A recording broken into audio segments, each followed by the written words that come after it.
नहीं बोलना चाहिए, तमाम बातें बोल चुके, नहीं सुननी चाहिए, ऐसी तमाम बातें सुन चुके हैं। जगदम्बा कृपा करती है तो हमें निर्मल कर देती है, मल के रहित कर देती है। माँ जब पुत्र का सुंदर स्नान करा करके नूतन वस्त्र धारण करा लेती है ना, फिर पिता कहता है आओ अब इसको हमारी गोद में दे दो। छोटा बालक होता है ना, कहीं शादी ब्याह में गए हो और छोटे बालक ने कर दी पोटी, तो पिता ऐसे उठा के ले जाता है सीधे जल्दी जल्दी उसकी माँ के पास, ये लो इसको साफ करो। खुद नहीं साफ करता, किसको देता है? उसकी माँ को देता है, साफ करो, स्वच्छ करो इसे। और माँ जब उसको स्वच्छ कर देते, निर्मल कर देते, फिर कहता आओ अब मैं उठा लेता हूँ। कब उठाता है? जब माँ ने उससे ढंग के कपड़े पहनाए हो, सुंदर उसको सजाया हुआ हो, तब पिता को भगवान के प्राप्त होने के पश्चात भी यदि हृदय में भगवत भक्ति नहीं रहेगी तो भगवान के प्राप्त होने के बाद भी गिरने का भय है। भक्तराज प्रहलाद जी का नाम सुना है? बाल्यावस्था में ही गुरु प्रदत्त नारद जी के द्वारा जयति जगति माया यस्य गायाधवस्ते वचन रचन में कम केवलम चाकलय्य ध्रुव पद्मपियातो यत्कृपा तो ध्रुवोऽयं सकल कुशल पात्रम ब्रह्मपुत्रम नतास्मि। भक्ति महारानी कह रही है, हे नारद जी, आपके एक वचन पर विश्वास करके कयाधु नंदन प्रहलाद जी ने अपना विश्वास इतना पोषित कर लिया कि हर तरफ अपना आराध्य दिखाई देने लगा। खंबे में भगवान दिखाई देने लगे, खंबे से भगवान नरहरि नरसिंह को प्रकट कर दिया। वे प्रहलाद जी जब भगवान का प्राकट्य हो चुका था, भगवान फिर अंतर ध्यान भी हो गए, अब प्रहलाद जी के बाल गोपाल भी हो गए, पूरे दैत्य कुल भूषण प्रहलाद जी अब शासन करते हैं पृथ्वी पर। बहुत दीर्घ काल हो गया। एक दिन पूजा कर रहे थे, सवेरे सवेरे देवर से नारद जी आ गए, नारायण नारायण नारायण। और प्रहलाद जी इतने बड़े भक्त हैं कि कभी पूजा से उठते नहीं है, कोई आ जाए तो। सेवक भी इतने समझदार हैं कि भक्त राज प्रहलाद पूजन में बैठे हो, अर्चन भक्ति कर रहे हो और कोई आवश्यक अत्यावश्यक कार्य भी पड़े तो जल्दी से उन तक सूचना नहीं पहुंचाते, क्योंकि पूजन में विक्षेप हो जाएगा, अपने आप ही मामले को निपटा ले। लेकिन आज तो गुरुजी पहुंच गए। अब गुरुजी पहुंच गए हैं, ये सूचना तो देनी है। सेवक ने जाकर के प्रहलाद जी महाराज को सूचना दी, भगवान गुरुदेव पधारे हैं। और उस समय प्रहलाद जी ठाकुर जी को माला पहना रहे थे पूजन में, मानसिक पूजा कर रहे थे और माला पहना रहे थे।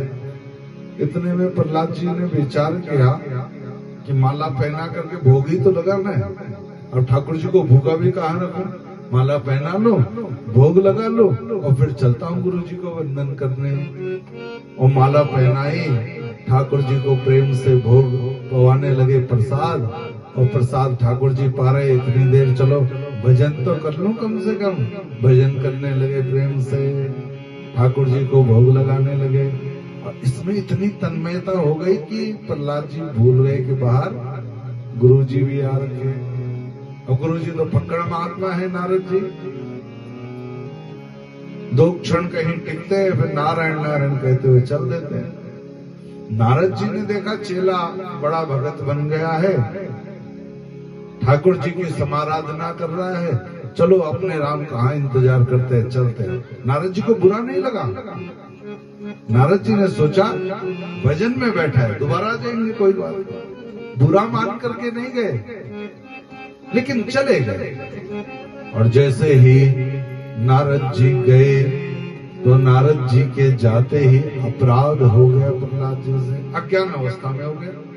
गुरु जी आए थे और खड़े नहीं हो पाए, गुरु जी का स्वागत नहीं कर पाए, कर पूजा ही रहे थे, कर अच्छा ही कार्य रहे थे, और गुरु का अपमान अज्ञान अवस्था में हो गया और हृदय से तुरंत भक्ति महारानी तिरोभाव हो गई। भक्ति महारानी फिर करके उठ गई, और जैसे ही भक्ति उठ गई हृदय से, वैसे प्रहलाद जी बाहर आए और बाहर आकर के सेवकों को पूछा, क्या कहा, कौन आया था? जी गुरु जी आए थे। कौन से गुरु जी? नारद जी, आपके गुरु जी? अच्छा, वही गुरु जी जिन गुरु जी ने बचपन में मेरे को ऐसा मंत्र दे दिया कि मैं तब से और आज तक बेवकूफ बना हुआ हूँ। कैसा मूर्ख हूँ मैं, बताओ। नारायण ने मेरे पिता की हत्या कर दी हिरण्याकशिपु की, मेरे ताऊ की हत्या कर दी हिरण्याक्ष की, मैं उसी नारायण की भक्ति कर रहा हूं, बताओ। इतने वर्षों से ये गुरुजी होते हैं क्या? तुरंत जो है शंख उठाया प्रहलाद जी ने और शंख निनाद कर दिया, युद्ध का बिगुल फूंक दिया, तो तमाम देश विदेश से सब आसुरी संपदा युक्त हुए सभी असुर एकत्रित हो गए। भक्तराज दैत्यराज प्रहलाद जी का शंख वादन हुआ है, युद्ध छिड़ गया है, चलो हमें जाना चाहिए। सब एकत्रित हुए, क्या आज्ञा है? बोले आज तो नारायण पर चढ़ाई करेंगे। भक्ति के जाते ही अब नारायण क्या दिखने लगे? शत्रु दिखने लगे। कहाँ मिलेंगे, कहाँ मिलेंगे? बोले मिलेंगे उत्तराखंड धाम में, बद्रीनाथ में विराजमान होंगे, वहीं ढूंढो। पूरे असुरों ने आक्रमण कर दिया उत्तराखंड की ओर।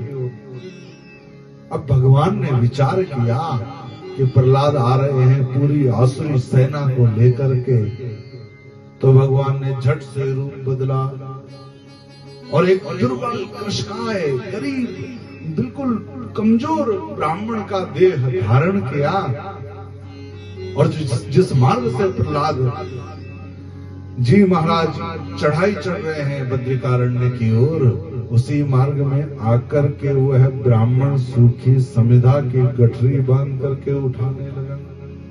और जैसे प्रहलाद जी आए, ब्राह्मण को देखा, अरे ब्राह्मण देवता नमो नमः, आओ हम तुम्हारी गठरी उठा देते हैं। बोले ना, हम किसी से कोई सेवा नहीं लेते हैं।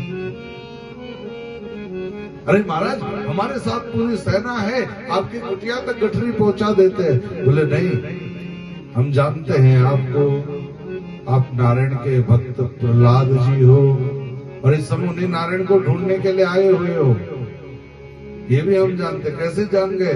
बोले हम त्रिकालदर्शी हैं, भूत भविष्य वर्तमान को जानने वाले हैं। अच्छा, कहाँ मिलेंगे नारायण? बोले वो तो हम आपको बताएं बाद में, पहले जरा ये गठरी उठा करके हमारे सिर पर रख दो। प्रहलाद जी ने अपना पूरा बल लगा दिया गठरी उठाने के लिए। शेष नारायण भगवान के मस्तिष्क पर पृथ्वी स्थिर रहती है, और गठरी को उठाने में 3 अंगुल संपूर्ण धरा को प्रहलाद जी महाराज ने उठा लिया, लेकिन गठरी को धरा से अलग नहीं कर पाए। तब आकर के विप्रदेव के चरण पकड़े, प्रभु आप हैं कौन?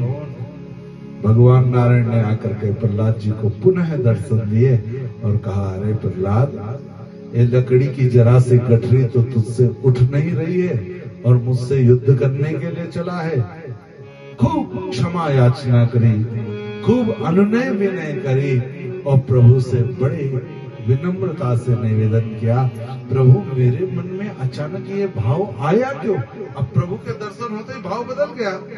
प्रभु मेरे मन में ये भाव आया ही क्यों कि जो मैंने ऐसे सोच लिया, मैंने तो वर्षों वर्षों आपकी भक्ति करी है, वर्षों वर्षों आपकी साधना करी है, अब क्यों मन में आया आज ऐसा कि जो मैं युद्ध के भाव से तमाम असुरों को लेकर के युद्ध के लिए यहाँ आ गया।